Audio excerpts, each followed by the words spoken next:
What is going on, everyone? It's Ultimate Spy 53 here, and welcome to another episode of Reviewed. This is Reviewed number 83, and today I'm going to be reviewing The Three Musketeers from 2011. So what can I say about this one? Now, this is basically a remake to the 1993 one, the one I reviewed for number 80.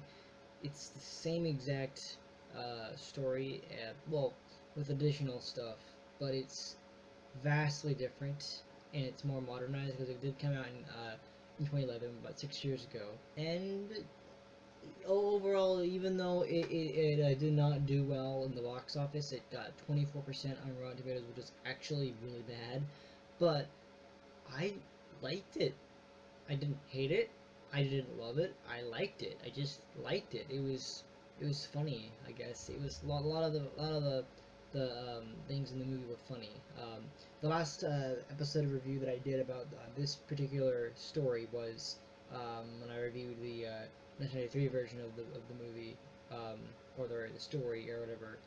And because there's been two of them, this is the one. This is the exact same movie except it's a newer one. And I honestly thought it was better than the original. The one with Chris O'Donnell, who played a D'Artagnan.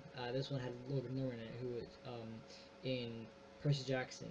I only saw the first one. I'm not gonna watch the other ones, but he's the only one I really remember him in from. But it had a lot of familiar actors, like kind of like my review of the 1993 one, which was also very decent, but not as good as this one.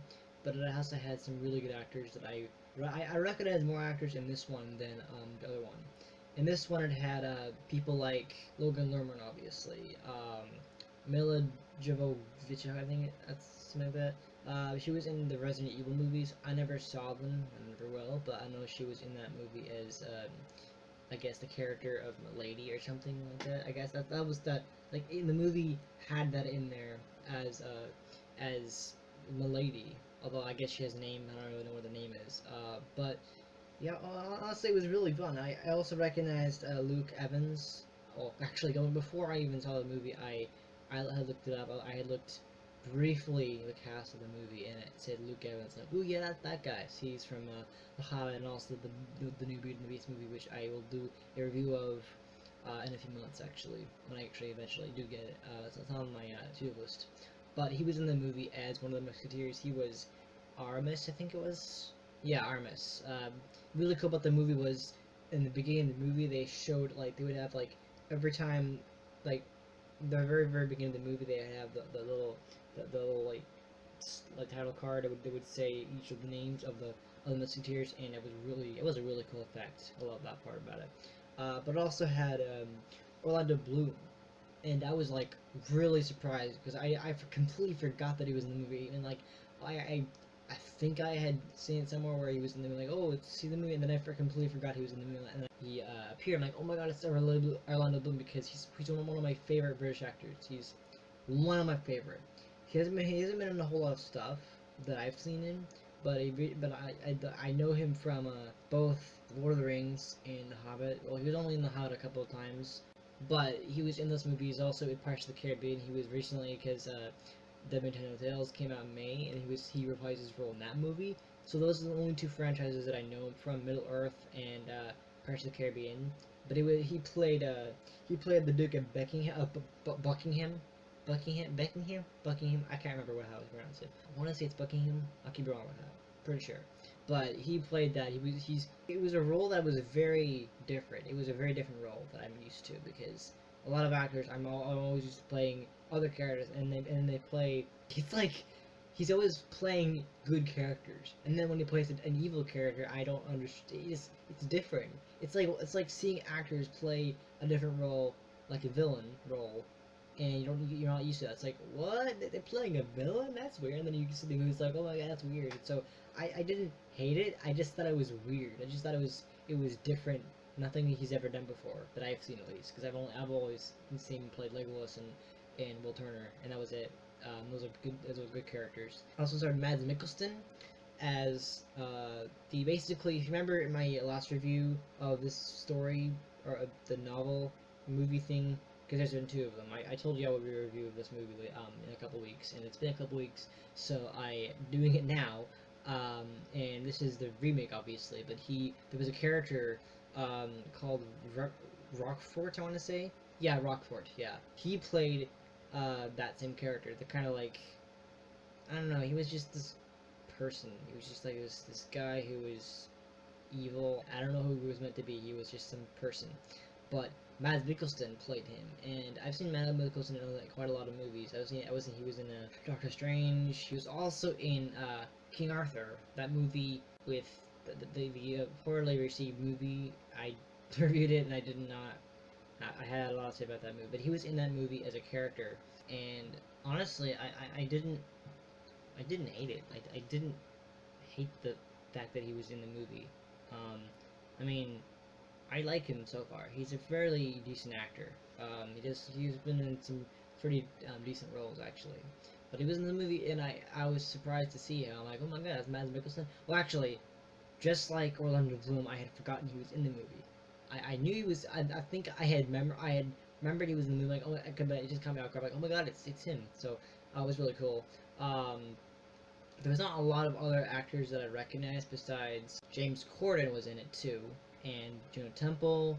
I recognized about 1, 2, 3, 4, 5, 6, 7, or 7 actors. I have the cast page just so I can know. I should be looking. I should remember this, but I will not deny my lighting. That is from my computer screen, and that is of the page of the movie with the cast, so I can remember who was in it, so I can read it off. But basically, yeah, James Corden, he's a great actor. He was in Doctor Who, and he was Craig in Doctor Who, at least 2 episodes of that. Among others, he was in other movies, but that's the most well-known role I recognize him from. He's one of my favorite British actors. It was just I didn't even know he was in the movie. I just didn't expect that. I'm like, oh my god, it's James Corden, holy crap. Although I have recently seen him in something else, a movie, but I don't remember what it was exactly. I don't know. But still, I was caught off guard. I'm like, oh my god, it's James Corden, holy crap. It was awesome. So that was cool to see. He was this guy, I guess he was just like this servant guy. He just kind of like served them. They didn't really explain who he is. It's just like this servant. He like serves the Musketeers. I don't even know who he was, really. Which brings me to one of the funniest scenes that I ever saw in the movie, which is, basically his character is like, joyous about D'Artagnan's presence or whatever, and like saying, oh, we're out of money, and they give him, and D'Artagnan gives him a coin or whatever to get wine or whatever, and then they figure out about sleeping arrangements, and there was this really funny part where he complains about sleeping outside because I think one of the Musketeers tells him, you get the roof, and he's like, wait, outside in the cold with birds shitting on me. And then later on, I think it was like the very next scene, we have him sleeping outside with a blanket, and then we see he's just like, I think the scene is in the morning, where we see him just sleeping. It's the morning, he's sleeping, and then we just see this bird shit, just like this blue goo or whatever it is. I don't know. I couldn't really tell what color, but it looked like blue. But it was like it was bird shit. It just like slaps on his face, and he's like, ugh. He's just like, he looks so uncomfortable, and that was honestly one of the funniest scenes I've ever seen in the entire movie. That just, like, I think I was drinking water, and I choked on the water because it was so dang funny, because he had, I guess it was a joke, because he's saying, oh, I don't want to sleep out there, that's gonna happen, and sure enough, the very next scene, or at least I think that was the very next scene, I can't remember now, but the very next scene, pretty sure, was that exact moment where he gets shit on. And it was hilarious.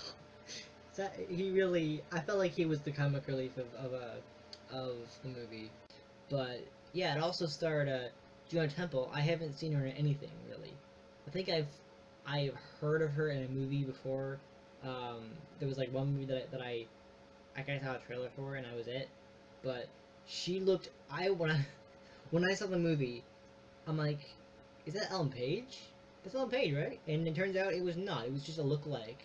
She looks exactly like Ellen Page. She's not Ellen Page because she's British. Ellen Page is not British, but she played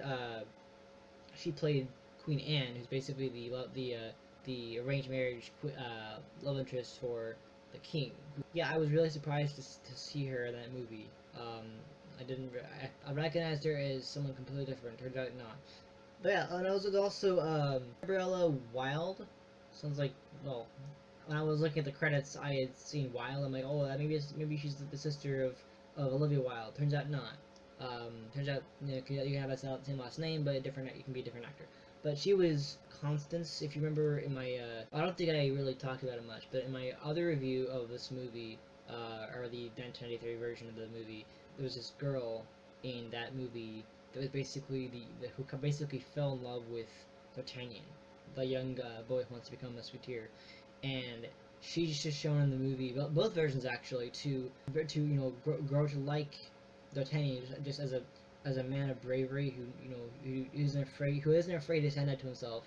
You know, he wants to prove himself to be a musketeer, and she just chose to like him a lot. And I will not deny this. She's gorgeous. The actress who plays, I mean, obviously the actress who plays the character is gorgeous, but the way she plays the character, not only is she just a beautiful actress, a beautiful character, but it's just the way she, you know, I can't really get over it. It's just she's so beautiful. Like it's the eyes, it's the face, it's the hair. I mean, I realized in this movie, the big statement of the fashion was the dresses, like the like Milady, she was like this. Well, she's also beautiful too, but like all the women, all the girls are beautiful, but they have this, these dresses are very cool dresses. I like them a lot. I like dresses, but they have a way with fashion and also hair too. I noticed in the movie that maybe, if not all of them, were all curly hair. I don't know why, but I guess that was the fashion back then. The time period of the movie, it's all fashion. I'm guessing. I don't really know much about that, but it was really interesting that it was all curly hair. Kind of like twisty hair, but like he was still curly. I like that part about the movie. But yeah, honestly, I really enjoyed it. It was really good. It improved upon the original because it's more. It came out not too long ago, just a few years ago, and it's a lot better because it's simplified. It's simple. I mean, it is darn confusing. It's just about as confusing as the original movie, the '93 version, but it's still really good. Now, there were problems in it because a lot of the time I was confused about what was going on because, like, it was hard to understand what people were saying. I did like the characters. I liked the actors were really good in the movie. I liked the pay attention to detail kind of thing. It's just the fact that, there was a lot of moments in the movie that I did not understand. A lot of it. It was just a lot of, like, confusing, just, like, nothing but, confusing parts of the movie. I was confused about, like, a lot of it.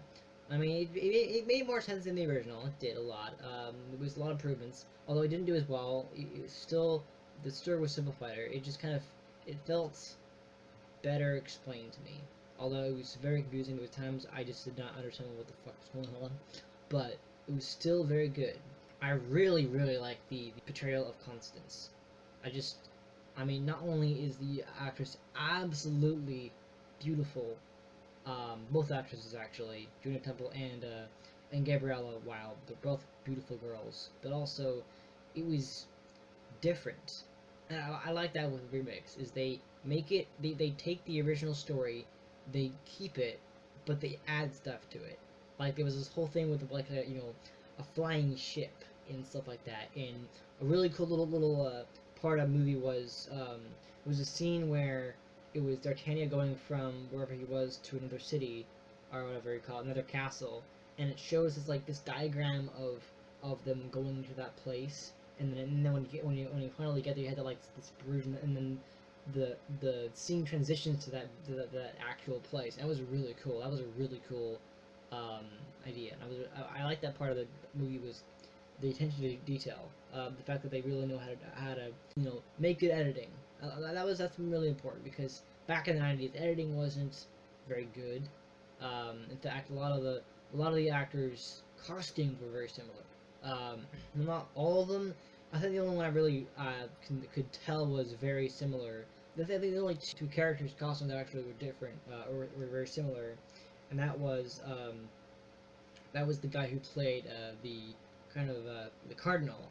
Uh, his outfit was exactly the same as the original movie, which was very interesting. And also the king, well, he may not have the exact same outfit, but the way he was dressed was very similar.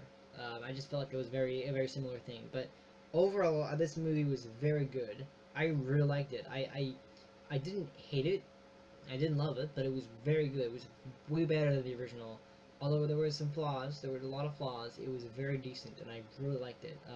Yeah, I just love the way that it was done. I mean, it was more recent. It came out in 2011, so a few years back, but it was still better because it's more like a modern day movie, like a current decade. But it was still surprisingly better than the original. I liked it better. The quality of the movie. The fact that they added story to it, actors, the Musketeers themselves.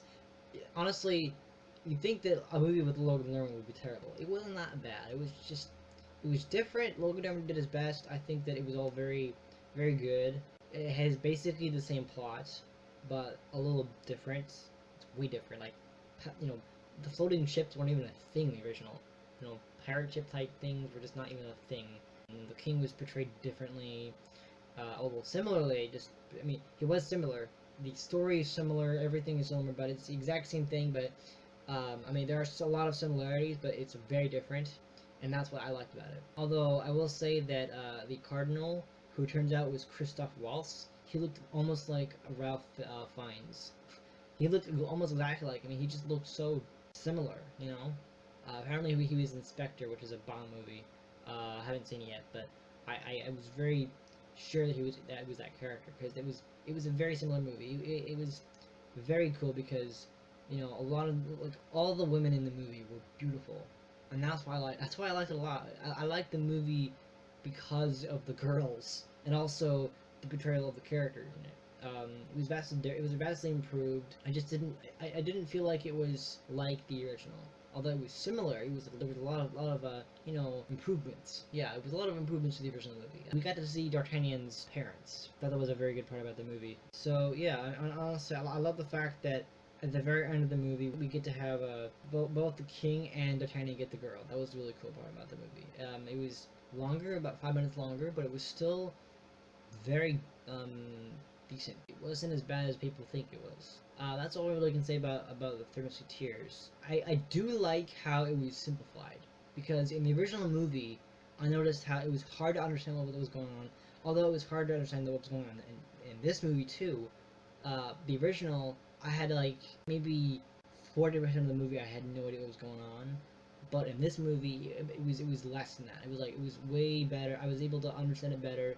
The characters really kind of explain what's going on, and it was just a lot better. Although there are parts of the movie that I really did not know what was going on in the movie at all. I had no idea what was really happening. Parts in the movie where it was just like, what? Why? Parts in the movie where the king would go in and talk about green, like the color green, and it's like, what? There were parts of the movie that did not make sense. Things that could have been deleted out of it. So anyway, I think that's all I can say about the Three Musketeers. I would give it a 8 out of 10. Simply because a lot of the movie was confusing. I didn't really get it. That does it for this review. Thank you for watching. I hope you enjoyed it. If you did, please hit the like button. It really is appreciated. And subscribe to become a spy.